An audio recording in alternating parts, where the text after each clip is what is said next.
Hi, this is James from the Wessex FM Breakfast Show on Poundbury Road in Dorchester. Now, you've probably driven past this place. It is the home to the Dorchester C Company 6 rifles, and there's an opportunity for you to join up. They do an open evening on the third Tuesday of the month. But what's it like? What can you expect? Well, we're going to go in and find out. C Company is an establishment of 104 people.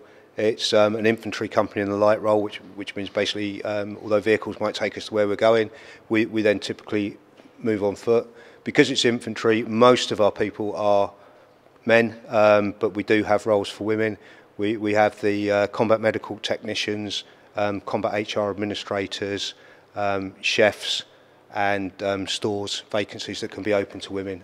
Infantry can't recruit women, although that may be changing in the future. Yeah, for those who've got an interest, what we're trying to do is just get them to come along on a Tuesday, which can be a bit off-putting because it's the military and most people haven't been exposed to it.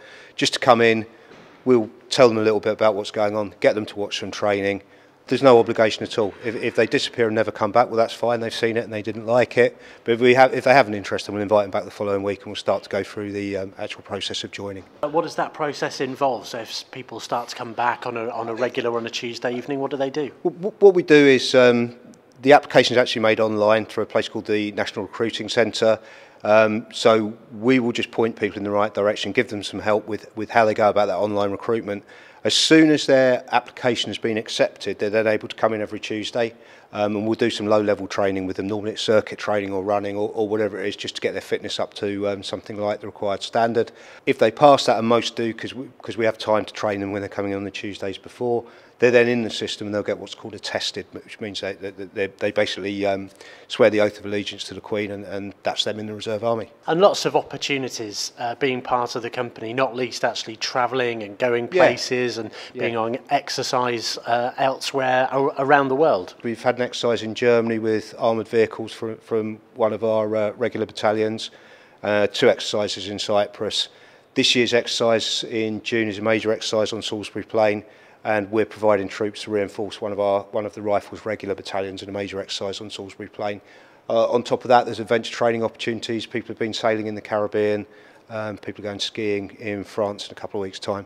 So there's a lot of opportunities. It really depends how much time you can get, and we always have to understand that people's civilian job is their primary employment. So they know what the minimum is. If they choose to do a lot more, then they can. So if someone was watching this and decided that they were thinking about coming along, what would you say to them as an individual to kind of encourage them to come along? What are the benefits of being part of it? There are the opportunities for travel, opportunities for adventure training. It will improve your fitness. There's a fairly strong social life behind it. And it is the opportunity to do a number of things that you probably don't get. Some of our young soldiers did 2 weeks sailing in the Caribbean last year on an offshore racing yacht. That's not typically the opportunity that many 19, 20-year-olds get. So, yeah, there's a lot of opportunity to it.